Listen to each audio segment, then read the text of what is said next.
But as an editor, these are, for me, the most important habits that an editor should get into.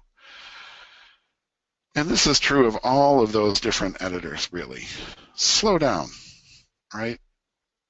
Being a book editor is not a hurry, hurry, hurry, let's get this stuff done as quickly as possible kind of job. It's not. And there are some publishing houses, unfortunately, that get you into that kind of hamster wheel, and that's not a good thing. It's not. And I don't think that good books come out of speed publishing. Let's get this Donald Trump biography out there quickly before the whole thing explodes, or anyway before October. It's not October yet. I'm still looking into the future on that one.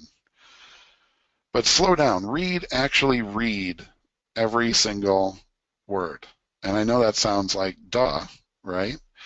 But think about it. When you're reading, you aren't kind of just reading for pleasure. You bought a book or you've got a magazine or something, and you're sitting there and you're reading, and you aren't necessarily, your brain isn't necessarily stopping at each word and really looking at it. You get into this kind of flow state, and then maybe a mistake or something interesting or whatever will stop you for a second. You might go back and reread something. Editors can't read that way. Editors have to read in a very methodical, slow way. And then when something catches your eye, is this the right word? Is this the right spelling? Is there a style guide sort of thing that I should be applying here?